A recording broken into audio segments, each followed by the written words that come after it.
Zamir Network, and your translators are Sebalis and WMCC. And in times of war, communication is very important, and to communicate is a public duty. And how that worked in the Yugoslav wars in the 1990s, that is what our next speakers will tell you about in depth. Please give a nice round of applause to Vam, Rina, and Padlun.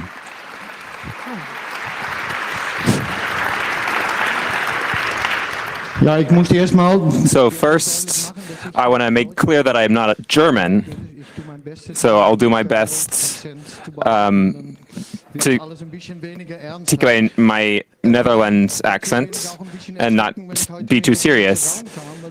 I was a little surprised when I moved into this room, and so I kind of imagined a classroom with like 20 people that I could talk about the old days with some people, and then it turned out to be in this enormous room here.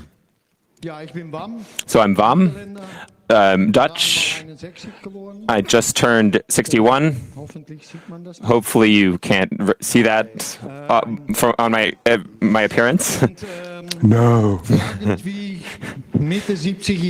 And somehow in the 70s, the mid-70s, like many of my people in my years, I was very much an anti-computer freak, an anti-computer person. Computers were the kind of thing that ruled the world, that controlled the world, that checked on the world, and I was totally against them.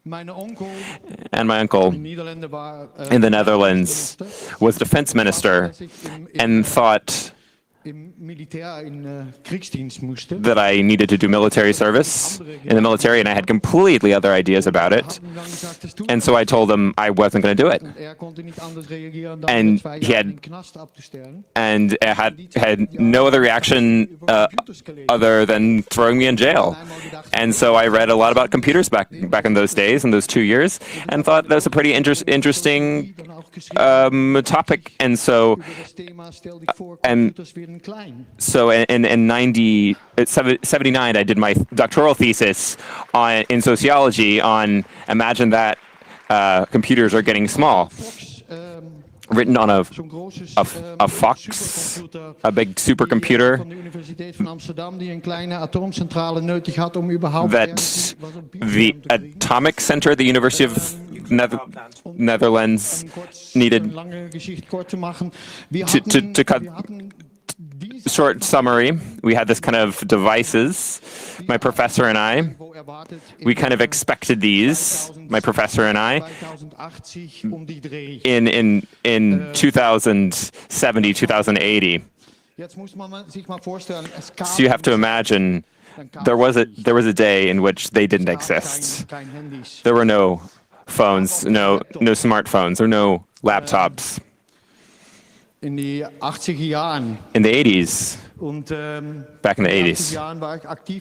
In the 80s, I was active in an organization called European Youth Forest Action of the World. One of the first of these networks that was active in East and West Europe, and we pretty quickly noticed it was very difficult to communicate with each other over telephone. And so if you call Russia or Prague, or stuff like that, it took hours. In our offices in the Netherlands, we had a special person who didn't do anything else all night except for calling Russia in the hopes that we would be able to get through. A pencil to help you make phone calls, and you couldn't repeat numbers by tapping. You had to sort of twist around with your fingers. Do you know Wählscheiben? Rotary dials? You obviously don't. irgendwie hatte ich in die Studium gelernt. And so somehow in my studies, I learned something like data communications. And so I was able to let one computer talk to the other, communicate with each other. And if you knew the proper name of the computer and used it right, you did the right commanders with this friggin' editor with all these save and stuff and memorize them. I don't know, is this Vim or something? You could talk to computers. And so in the mid-'80s, there was a invention called the fax machine. Have you heard of that? Anyone? Is that still a thing? Well, this is a device that claims to not be a computer and not talk to other computers. That's why people were less afraid of them. And so for the people that want to have things technically, it's like a scanner, printer, and a motor all connected up together. So you can scan a piece of paper, and then it comes out and the printer on the other side, and you could communicate that way. And you could do that quite quick. You could very quickly explain to people how that worked. And somehow, a big Japanese company, I convinced this big Japanese company to send me a large number of phones, fax machines. I just ordered them and thought, we'll see what happens when they arrive. The worst thing that can happen is that they throw me in jail, and I've already done that 2 years there, and I did my doctor there. So, you know. By the way, probably one of the best places you can do your studies, in jail. No distractions at all. Lots of time. And, you know, if you know why you're in jail. For those that do PhDs, actually that is not true. Doing a PhD involves getting the rest of your life sorted out as well, because that is something you need to learn there too. So because then with the rest of your life you can't deal later if you're in prison.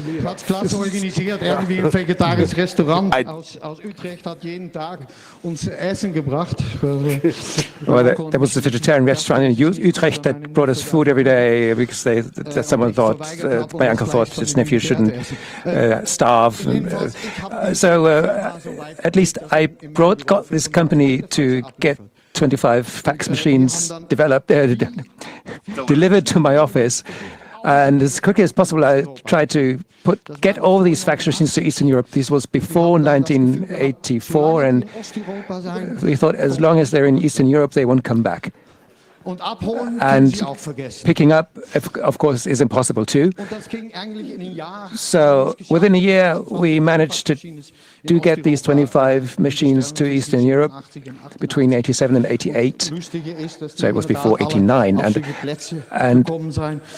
they got to places that later in 89 did have a certain important role to play within the local revolutions there. And some of these fax machines were in Belgrade and in Zagreb with a group that was then called Zeleny Green Circuit. I can't remember the Croatian name at the moment. Zeleny Kruh. And in the early 90s, there were some tensions that became apparent. It wasn't, people weren't quite of the same opinion anymore regarding whether Yugoslavia is a good thing. And war was in the air. And one of the things that I learned on the way, non-conflict of non-violent conflict resolution. Or non-violent conflict resolution. And in Zagreb and Belgrade, they thought, well, that's practical. We'll get those people to talk to us. And that's how in the early 90s I came to Zagreb. It was supposed to be for only 3 months. That was the idea, was to be there for 3 months and teach to the police and hospital staff that you have to communicate instead of whacking your brains in.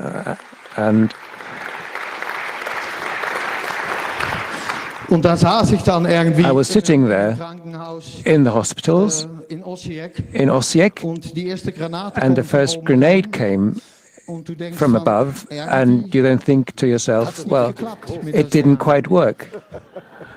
Ich will nicht sagen, es I don't want to say that it was my fault that the war broke out, but I didn't do my best to stop it. irgendwie war das schon da. So somehow it was there before I noticed what really was going on. And the first thing those idiots do in Yugoslavia, well, idiots, the different governments that were active, the first thing they do is cut the telephone lines. You couldn't call Belgrade from Zagreb anymore. From Sarajevo, with lots of effort, you could call Zagreb, but no longer call Belgrade. So all these different countries were isolated from each other. And the funny thing was, at that time, there was an existing network that was called ARPANET from the universities, and all the universities in the whole world were more or less connected to it. And the ARPANET, well, they broke that too.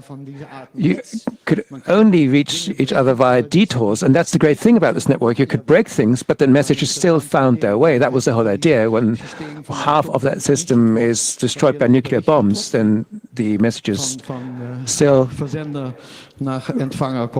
find a way from sender to receiver, so that works. But most people that were active in the peace movement, in the women's movement, in humanitarian organizations and all that, had never heard of computers. No, that was simply not a thing that in the early 90s, as a normal activist, you dealt with. Even within the Greens, there was a huge conflict when one of the Greens took one of these machines into the parliamentary group.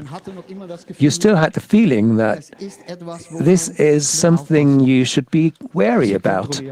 They control us. And pretty quickly in Zagreb, they found there is a way that we can communicate with Belgrade.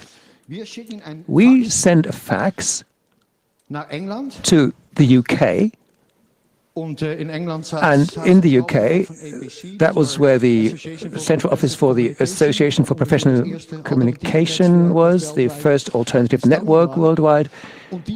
And these people were then prepared to send that fax on with their machine to Belgrade and vice versa. So if you were quick, it took a few hours, and you would get a reply within a day, which in those days was really fast, because the other way was to take the bus from Zagreb to Budapest and from then on to Belgrade, and that was a journey that took a whole day. So there was another system there, the X25 networks, that you could reach if you knew how to do that. And I came to Yugoslavia with the 300 BPS modem. Does anyone know what 300 BPS is? Roughly, yeah. If you're lucky, 300 baud. You can read quicker than. So that way you could connect to those X25 networks and actually send messages. Slow. Very slow. You could read it well when you can follow the data coming in. You can read it as it came in. You could see it too. Every bit you could see as it came out there, and listen in. I don't know. Are there people around that still recognize or remember those noises? One day I got to soup that thing up to 9,600. Konnte ich tatsächlich mit Telefaxmachines an die andere Seite kommunizieren. And with that sound, I could communicate with fax machines on the other side. If you have this many fax machines with all these places in East, Sie pfeifen sich gegenseitig Töne ins Ohr, bis sie connecten. Supposedly hackers can make noises with their can whistle into each other's ears. That's how they make sex, apparently. Whistle until they connect. And so we thought, this isn't working in England, and we couldn't get in contact with our friends in Belgrade. And there were these computer networks. There news groups. There were news groups you could subscribe to, and one of these news groups was Social Cultural Yugoslavia. And social cultural Yugoslavia included everyone. So everyone in the world had access to it, and mostly people who had some ancestors that was born in Yugoslavia or something like that. And so I experienced something that I had never seen before on the internet. War, completely full-formed war. When one person would write one thing, someone else would respond that that's not true. And if these days, if you talk about fake news or so fake wie die News war, das schafft sogar Trump nicht mehr. Not even Trump achieves the level of fake news that they were on about back then. It was pretty obvious that somehow if Serbs and Croats,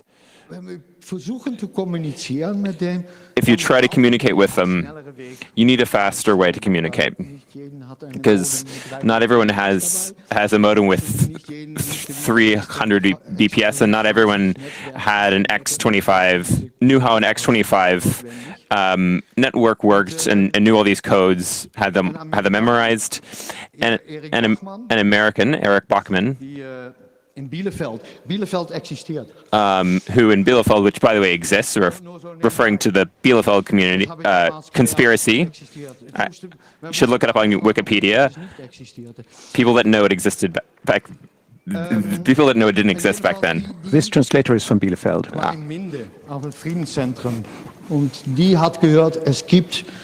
It was a peace center.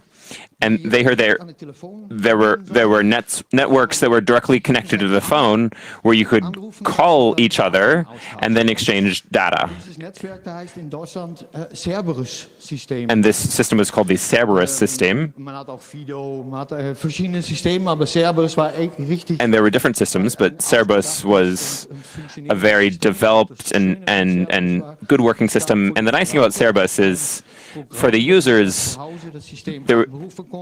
there's a program where the user could call the system and download his information and answer it on his home computer.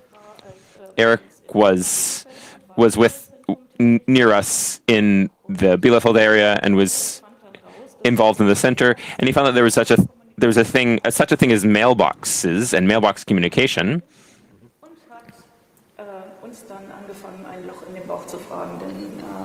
And he just asked us all kinds of questions because Padlun and I, who were with what was then called Föbud, we were operating a network, a mailbox named Bionic, and Eric wanted to know everything. And Eric took care of finding computers, he took care of getting people involved and finding the money. You have to imagine that phone calls to the other countries these days were unbelievably expensive. At the time, there was a big difference between local calls and calls across the whole country. Within the same country, there was an 8-minute charging cycle, and it was very expensive. And if you called abroad, it was way faster. The charges came in faster, and calling at different countries was obscenely expensive. And the way around this that we found was, rather than sending a fax to London and back, and then from Belgrade via London to Zagreb, to automatize this with a mailbox, but still taking a detour because direct phone calls, of course, were not possible anymore, as you've heard. So that's how Bielefeld became the central hub for the Zamir Transnational Network, which was then set up. And we from Bielefeld were calling Zagreb, Belgrade, Ljubljana, Sarajevo, Tuzla, Pristina, and Kosovo. Mostar came later. But when I was there, all that was still the future, was still a promise for the future, because when I met Eric the first time in Zagreb, he said, in Germany there is this group that is called Bionic, and they have a system, and that may work. Yeah, he only noticed that it was Föbud, what the name of the group was, to reiterate the name.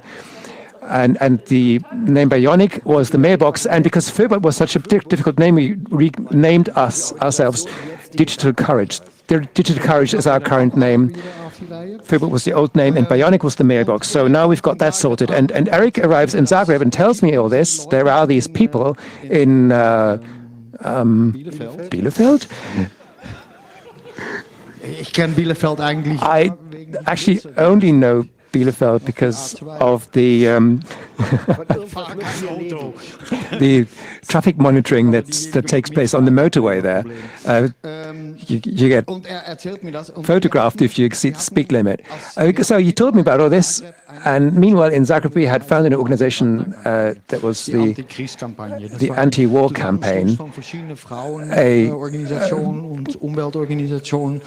different women's organizations, environmental organizations, and one foreigner, that was me. And meanwhile, I could understand the local language a bit, and we actually managed to get donations, get a few computers donated to us. And the people in Europe or North America thought, come on, we'll send them something good, we'll send them Apple machines. That was the biggest mistake they could have made. Because if you look at an Apple, you can't open it. You really have to have very specific tools, screwdrivers to get the damn thing opened. And one apple in Sarajevo means one apple being thrown away because there simply was no space to get it repaired. I couldn't connect a modem to it. So, long story short, a completely useless thing. But I had an old AT with me. You know what an AT is, right? 386 processor. Yeah, okay. Did it have a hard disk? It had what was the largest hard disk I'd bought up to the time, 40 megabyte. He said megabytes. 20 was the largest, and I was told that I would never in my life have to buy a new hard disk again. That was in 1982. 1982. But now we're talking about 10 years after, and that network was working on my AT. That was the amazing thing. So it probably won't work on Windows, but it was all DOS in those days. And that became the first node in our network. And the idea was to quickly, well, how should we call this? How do we call such a network? And we then had the maximal amount of letters that we could give, and that limit was 8. A larger number of letters would simply not fit. You couldn't name the files that way anymore. And pretty quickly we came up with Zamir, which means for peace. That was very clear. Zamir network and the different hubs that we build simply must be given the names of the cities. So mine became Zamir ZG for Zagreb. And I was there standing next to my bed with this 300 BPS modem, which I was allowed to connect officially, something that was not allowed in Germany. Well, we still did it anyway. So you get those sounds, and that's how it started. We could exchange messages. And Eric then went to Belgrade and found something in the Peace Center there, who said, yes, I can operate this. And we have a telephone line too, so that was the biggest problem at the time to actually have a phone line. Because, I don't know, are people here that were born in the former East Germany? And the phone system in Yugoslavia was even worse. So, on average, you had 3 cables for a telephone. So,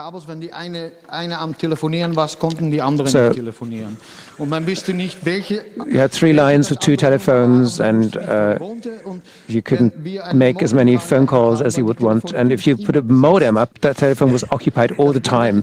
So if someone annoyed us, they would simply pick up the phone, get it off the hook, and we couldn't get online, couldn't connect, and we couldn't find out where this other person was living as well. And getting a new phone line installed wasn't 100 German marks, as it was in West Germany at the time, but it was more than 1,000. And it took 2 years too. So many was time.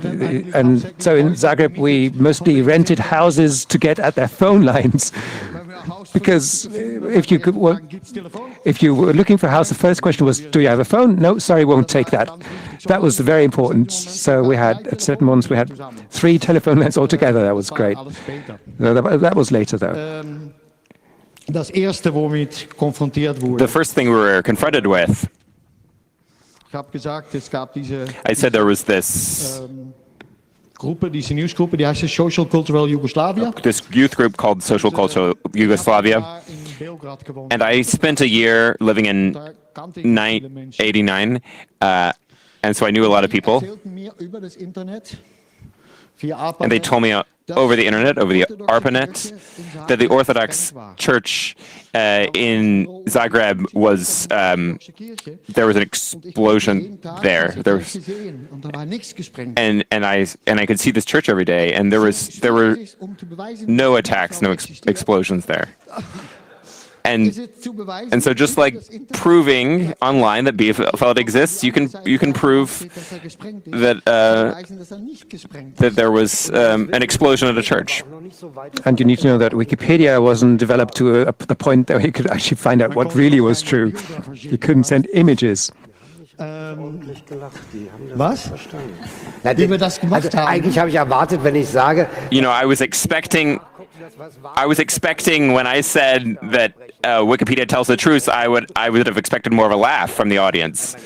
I'm sorry. So like, either my jokes are not that good, or the stupidest thing about this is there were people that I knew and they didn't believe that the church was still there. And this church, it played a central role in this whole thing. Because this church was in Zagreb, and so the Serbs in Zagreb could say that the Serbs blew up our church. Look at these friggin' Croatians are fascists and blow up our church. I tried to take pictures and develop them. So all these digital cameras on phones didn't exist back then either. You had to take a picture first and then have it to be developed. Counterfeiting photos was harder too. You had to be able to do you had to be skilled for that. So we got someone organized to take a bus from Belgrade to arrived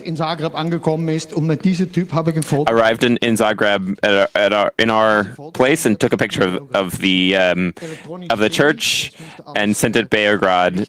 Couldn't do that electronically. So that was the first moment when I noticed how important it is, how incredibly important in such situations to fight misinformation, fake information. Because from this fake information, people wanted they wanted to derive the reason for fighting the thing. If we break your church, we're gonna blow up yours. But that's just how people are. And church, paying money. A church for a church, a tooth for a tooth. So it was only with faith you could perhaps see whether there were different nations. The language was the same, but still in Serb cinemas, Croatian movies were subtitled. And, well, that was later. That was the incredible thing, that people went to cinema to see how their own language was subtitled in the same language. So for one term you would have a slightly different term perhaps, but there's these minute differences.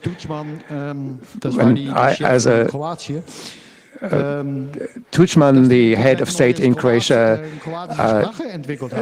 was said to have developed a wholly new Croatian language because somehow he had to state that these were separate people with their own language. So someone in Yugoslavia would say telephone, everyone would understand that. In Croat, a different word with the same meaning, which is fast speaker. Yeah, well, long-distance table device with charge display is a German complicated term for a phone that was around at the time. Die kroatische Namen waren halbe Stunde.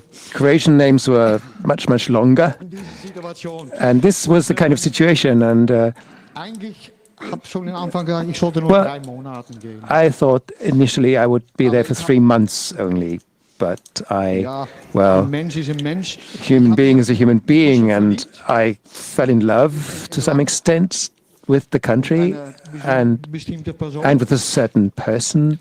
Die hat mir irgendwie mal nach einem Monat gesagt, Du hast jemand so lange ins Ohr gepfiffen. You just whistled in someone's ears until the carrier connected.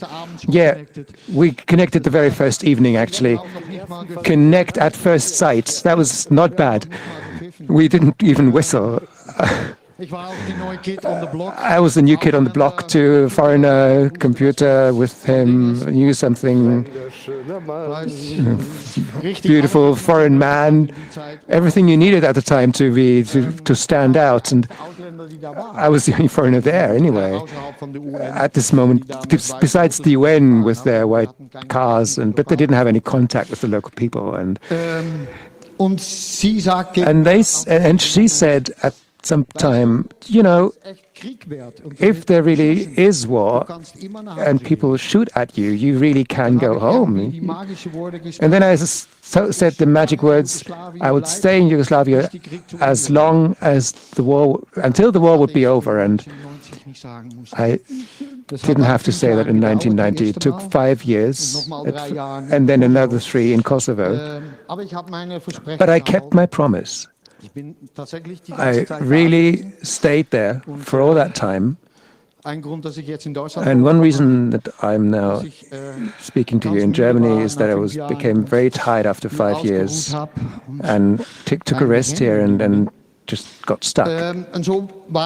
So I was there in Yugoslavia, and it was clear that and I was part in the Zamir network. There weren't many people here in Zagreb or Belgrade, and Eric couldn't be anywhere, but these 2 people were there, and I had a really bad feeling because I had children, a girl and 2 boys, and somehow Dad was gone for a very, very long time, and I thought, I will start writing to them what I am doing every day, every single day. And if they would be orphaned, they could still read what Dad had been doing there.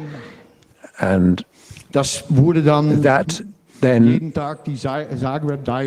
turned into the Zagreb Diary. It was simply meant to tell my children what was happening. But after 3 days, something happened, which I wrote about, that had such a lot of influence on the world there, that my diaries were no longer part of my private sphere. There was a place at the border between Bosnia and Serbia and Croatia, so there was that triangle. And in Zagreb, we had a fax line with that place. Nobody knows why. But the people that were living in that city wrote to us saying that Serbs had raided the place. So they were called the White Eagles. They were Chetniks. They went from door to door, and the first fax arrived when they were 5 houses away, and with every new fax, they were 1 house closer. And the people on the way were just taken from the houses and shot on the street, and someone writes that. And we get that. And for Greennet, I'll publish this on the internet in this news group, Social Cultural Yugoslavia. And the first reaction came from the US, from someone who said, "Bam, you are exaggerating." Habe ich ab diesem Moment begriffen, wenn ein Krieg And nicht auf CNN ist, ist es kein Krieg. because it's not on CNN, and at that moment I realized if it's not on CNN, it's not happening, and you just don't believe it. And 3 days later, CNN read my report and said, true. And from that point, my diary suddenly was passed on, and more people had it. And I don't know. I was completely unaware, and it took a whole year until I realized that my diary had just found a huge audience. And of course, it has to be said, we should say, you mistakenly said was on the internet. It's not true. It was in mailboxes. It may have been on Usenet, where it was spread a bit. But the interesting thing was that for the first time, this was something where the world realized that there was a way of communicating in text communication that was not via telephone. You could write something, send it, and spread it. For us, in fact, the Zamir network was a stroke of luck because the media finally took an interest in our system, because we had been building systems that people could use for a long, long time. In Germany, perhaps 1 million were using Cerberus, CL, and other networks, and no medium ever took an interest. But now there was this huge networking effect that Erich Bachmann in ex-Yugoslavia had built with BAM together, and just this whole UN embargoes to subvert these and subvert the embargoes, get computers smuggled in transport planes. I think you were a UN employee. Eric was formerly. I was the one that had an official contract with the UN, so that was a way of getting low-tech communication established. As you said, the 286 processor, you could compare that with the computing capacity of perhaps the C64. That's the thing you worked with. And with one telephone line that wasn't multiplexed, only one data stream could go through there from A to B. With that, you communicated, and then it was spread.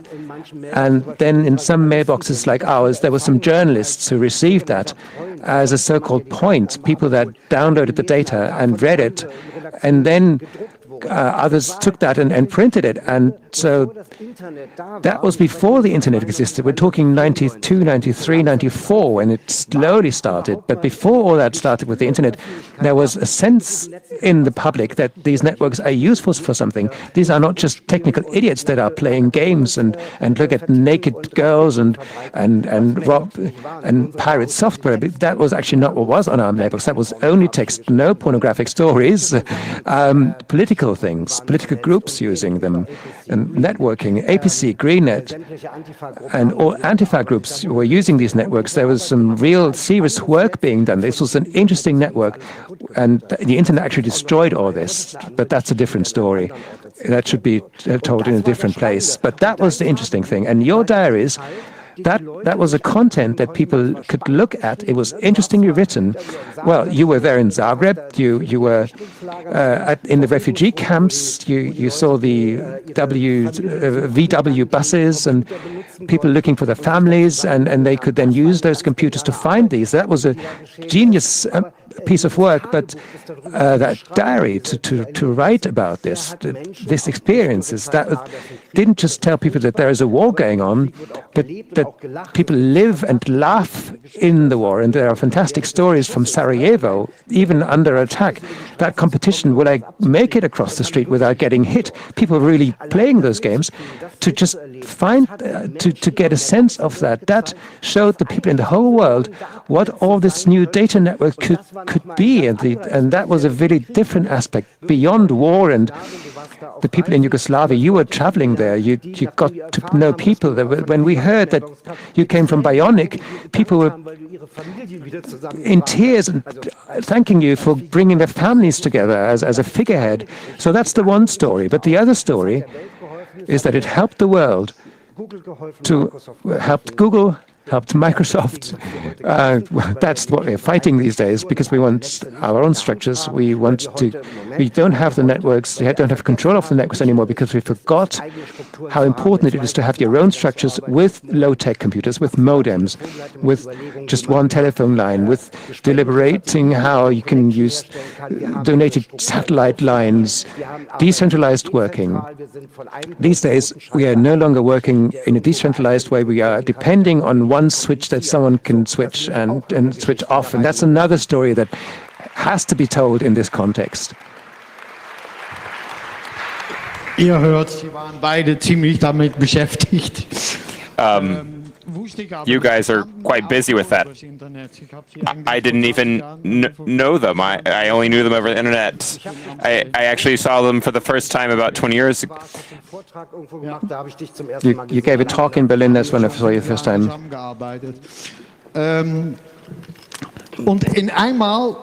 Once in my diary, Adressen, die ich absolut nicht kannte. I got an email out of the blue from an address I didn't recognize at all. And one of them I recognized, sounded familiar, whitehouse.gov. And the guy who wrote it was called A.Gore. And at this moment, I had no idea, had no clue that this was the vice president of the U.S. And so I'm sitting there in Croatia and doing my thing. Oh, he's saying, you're sitting there in Croatia doing your thing. Do you need anything? And of course, plenty of normal people ask me that question, and I asked for like a few things, like diskettes. But al.gore at whitehouse.gov, I kind of felt like that could get interesting. In peace. And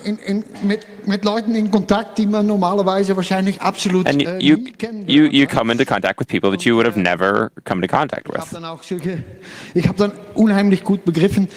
I really got.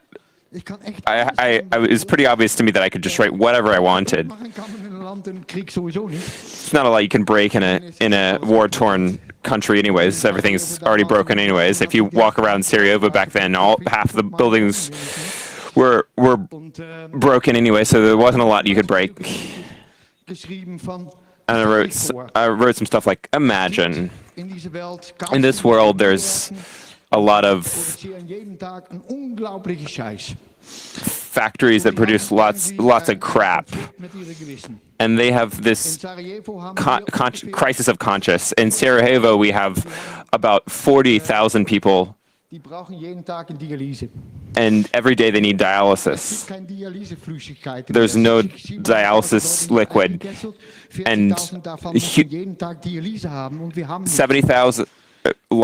All these people need dialysis. I can imagine to have their consciences settled a bit. They could donate a little bit of a dialysis fluid, and at the same time, I thought there's lots of mostly American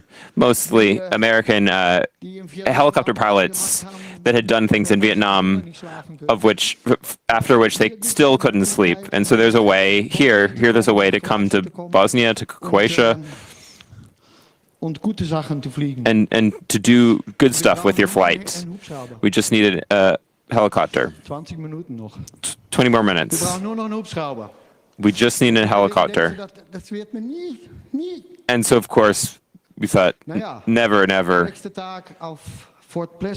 The next day on Fort Plasmo, that's the airbase next to Zagreb, 3 big pharmaceutical industries sent medicines, not just dialysis fluid. And we had 36 helicopter pilots within 3 days and 2 helicopters.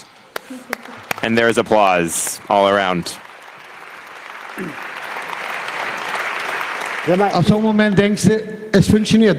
this moment, it seems like it works. We can do this stuff. And so I wrote, there's all these people here. in refugee camps. All these kids have been sitting in refugee camps for months, and nobody does anything for them. The UN gives them food, a tent, and medical care, but they're sitting there for months without anything to do. And I went by UNICEF and asked, can I play with kids in refugee camps? They called me and said, of course you can play with kids in refugee camps. Can I invite my friends to play with kids in refugee camps? And they're like, sure, but they'll never come. And there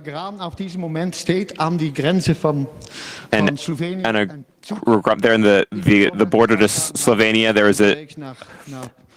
is a train on its way to Germany. 600 people going to Germany and went to Germany and it was sent back. 8,000 people came. 8,000 people were ready to pay their flight to spend a number of weeks in the refugee camps to play with the kids. And these days we realize that was a good thing that we did back then, that we brought kids into contact with culture from the whole world. That we said very consciously, we don't want people from one country. We want people from lots of different countries all together. That's what I wrote in my diary. That's the most important thing. We were the first people in the world that had refugee camps with internet connections. Can you imagine? And they were really internet connections because in this moment, CERN was just getting started and they wanted something that came every day. Actually, I prefer that we use the last 15 minutes for questions from the audience. And mainly, I have a question to the audience. And would you please show up who of you is actually from one of the former Yugoslav countries? That there are a few. Have any of you ever used the Zamir network, or are you all too young for that? Okay, I can't see any hands. Okay, great. So I would like to ask our herald to get the microphones organized and take the questions. Okay, I think I'll speak for everyone. When I thank Vam very warmly for his witness report.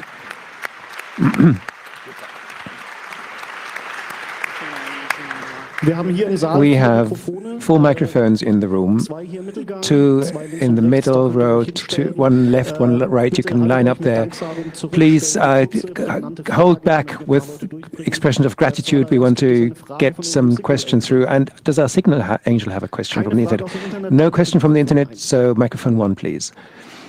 Ist es auf? Ja. Yeah, okay. Vam, today we have refugee camps back in Germany. We have people that engage, and we have people giving them internet connections via Freifunk.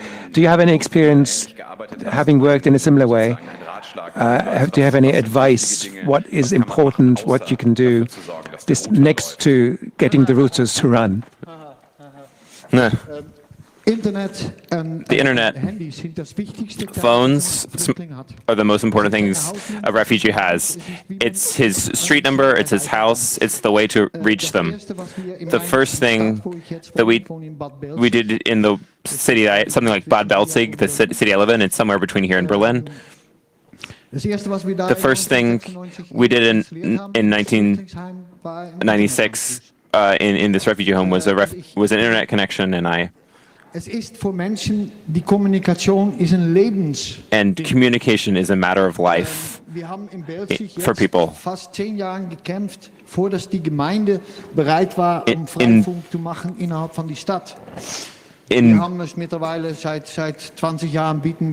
I think it was communication is so important that people stay in connection with their home country. And then I think about the internet. It's a very brief anecdote, just 5 minutes. Imagine. Pristina lives in Kosovo. Pristina lives in Kosovo. Because most people are Muslim. People like men can go out, and women have to stay at home. Und die Männer, die sind jeden Abend ausgegangen. And the men go out to coffee shops every evenings, and we had two women that we called the electronic witches, and they went out with little laptops and taught the women in the homes how to get into the internet. And those were ladies that didn't even know the computers existed. They never had a typewriter. And so they learned their typing and writing on computers, and we're in touch with people in America and Australia. And the thing that we achieved was women in Brisina in contact with the whole world. And then men while men sat in coffee shops talking about the world. Empowering is the most important word in this whole thing. Give people opportunities to do things. It's not just about the technology. It's about the technology that's been put into practice. We can have the nicest handies in the world, but if we don't use them for something that actually is meaningful, then it's just a pure environmental. All right, then I'll tell an anecdote as well, because I ran workshops for women from all parts of that country, and I got to know women that were in the Free Bosnian Army and fought there, and that had built up the Center for Raped Women in Zenica, and with donated computers, they turned donated broken computers into functioning computers. And even in Zagreb, there were women that were engaged in that system, and that then was discussed in parliament in Croatia, and they were said, these are all Serbian communists that run these mailboxes. Serbian communists, and you are underestimating them because they are women. They are dangerous. You have to imagine when you watch TV and you see your own portrait and that of your girlfriend and another friend, and under that it says a good Croat knows what he or she should do with those people. Yeah, well, we're getting close to that in Germany too. Maybe one hint for those that have just come in because they were expecting more info on technology. We didn't really have to do that because we have had a talk on that before about the mailbox technology, different technologies that were there at the time. And I watched that talk just now before this, and it really shows you all the details with their protocols and all that, how the whole thing worked. So I don't think we have to do that here now and talk about the question how it was used. I, of course, could add another anecdote because mailboxes in Germany were an interesting thing too, and the Interior Secret Service was building up mailbox networks. There was the Spinnennetz, the left radical network, and the Thule network, a right-wing radical network, and the Thule network had contained a bomb-making instruction manual. Of course, in a secret area that you couldn't just enter the open area, didn't have much, but the private part had this instruction manual, but that was written by someone that was a system admin with us, Bionic, in Bielefeld. I don't want to add that this same guy is now organizing big hacker congresses, but he was there in school interested in chemistry, and he had this one board that contained info on pyrotechnology, those that wanted to experiment with explosive. Well, I tried it. The results were dismal because I would have liked to have information, but the young people there did chemical hacking. They met at a nice camp. I'm getting reminded I have to keep it short. And this bomb-making manual led to a house being searched under strange circumstances. The subject line had been the little terrorist, and at 2 o'clock As we had indicated with our opening times at the door, there was a policeman at our door, and he had been charged by the prosecutor to take all the computers, which wouldn't have been great. So I said, okay, well, look here, I have this press ID, and that would give you bad press, and the head of the police crew said, okay, I'm not interested in bad press. And I replied, okay, that's good. It would be bad if you cared about bad press, but we have help convoys being organized through our networks. And if you read that people had died in Sarajevo because the help convoys hadn't arrived, then you would have a bad conscience, wouldn't you? And that got him thinking, and he got on the phone and fought with the prosecutor, saying that he would not want to take any of the computers. So that system actually protected us. Right. And we have a... Oh, just one more anecdote. And 2 months later, the phone rings. And hello, this is the State Protection Agency at Bielefeld. My son needs to do an internship. Can I do it at your place? Oh, hey, hold up.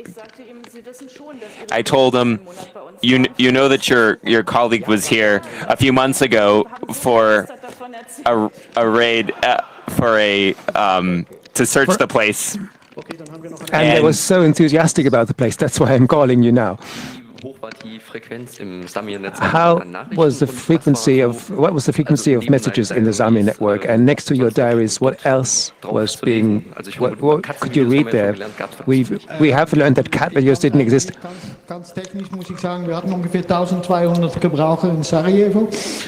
We had about 1,200 users in Sarajevo, 600 in Serbia, and a number in Croatia, in Kosovo, and 400 and Slovenia. That was the users in the country. On average, that was a higher number of users than in Germany at the time. More people in Croatia were using computers for data communication than in Germany. I actually doubt that. Anyway, it was about 20 to 30 megabytes per day that we distributed. A lot of mail, and sometimes I was sitting in the basement there looking at the computers, and every bit that went to Sarajevo I could see, because for a while our system was always getting stuck and we couldn't find what was the problem. And somewhere in America at the university, someone could order games, and these were then transmitted in blocks to someone over the network, to people that ordered in blocks, which were put into emails. And someone in Sarajevo had ordered Doom. In the middle of war, where there was enough of that happening. I saw that later in Sarajevo. Someone was playing Doom on the computer, and on that computer screen you could see the same building that was on the other side of the road. So it was just text that we were communicating with, and I'm a text-only guy. Are there any more questions? I can't see anyone. Anything from the internet? Signal Angels? Shakes his head. So we have 3 more minutes for a closing joke. So Sarajevo, the mailbox stopped working often around noon, and a woman who worked on the systems tried to figure it out and follow the cable, and discovered that in the basement, another person living there, the janitor, turned on an oven to heat up his food, and the power went out. And so then we realized, and so from its, we needed some extra plugs. Yeah. Our mailbox was in the post office of Sarajevo. And to end on this post office, an inscription. Here is Idioot, das ist hier die Post. This is pro-Serbia, and someone had added, idiot, this is the post office. Graffiti on the wall or something. So maybe for us to learn something, so that we can learn something for future wars that may come. We, at some point, had a phone call from someone who somehow within the secret services and had been in radio communications and now retired, and that's what he said, and he gave us a good tip. Because he said, what you're doing there in ex-Yugoslavia is very dangerous. It can actually, under martial law, be regarded as espionage. Soldiers could come and get you out and shoot you on the spot without any legal procedure. So this is the tip. Don't do it in secret. Do it in the open. Write on your walls in large letters what you do. Post notices, show what you do, and do just that, because that protects you. And another thing, never communicate in encryption, because that will make you much more prone to being accused of espionage. And that's why we wrote, because that's why we had this feature in our Z-Connect protocols that asked for non-encrypted responses for areas at war. This is very, very important. Don't always think, this is a war, we have to send them an encrypted message. No, the exact opposite. Just think a bit further and just look at military intelligence. And until then, we should take care to not have a war and use encrypted communication for that.